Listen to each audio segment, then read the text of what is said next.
Detective Ujjwalan. I think that's how you say his name. Ujjalan. At the end of the film, he has his own business now. The crime consulting agency. How about that? And then the Sir guy, the guy detective from the city, I guess he left because they don't need him anymore. Because this guy, well, he basically helped solve it in the end. He was like jealous when he came because like, oh, this is a fancy cop. You know, this guy has a degree and shit. I'm just a dude in the village that has intuition, but what do you call it worked out in the end. Actually, it worked out in his favor. That it sort of like in a way they sort of both helped each other in a way. But it was nice. It was a nice film. It was funny. It didn't have the dance numbers because of like a Bollywood, or I guess whatever you call the South one. But it has music, but the music, there's no singing, dance numbers, anything. It's just music occasionally in the background, like I think that's a song written for the film.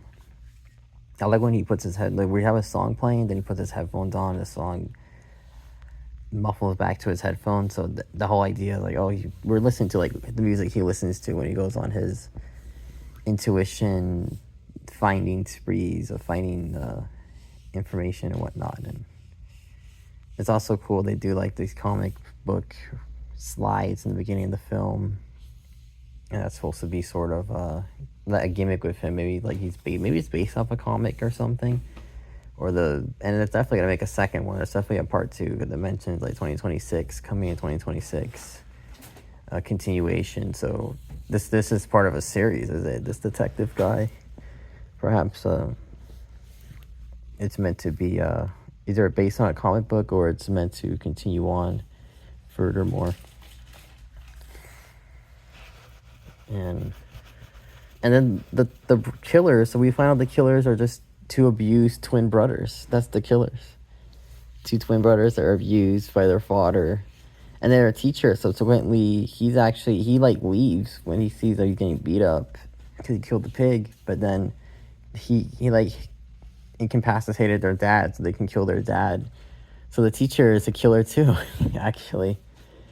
And so if we ever learn who the teacher is, I guess you have to arrest him for murder because he technically he's complicit in the murder of their father. Although he was abusive, so maybe in this village we just let a bygone be a bygone. The guy was a piece of shit.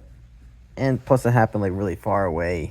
So it's like, whatever. But I guess it's the lesson of this film, broken people can like lose faith in humanity. I guess that's a true thing, right? They lose faith, they hate other people, and they say, fuck it, I'm gonna kill people and shit.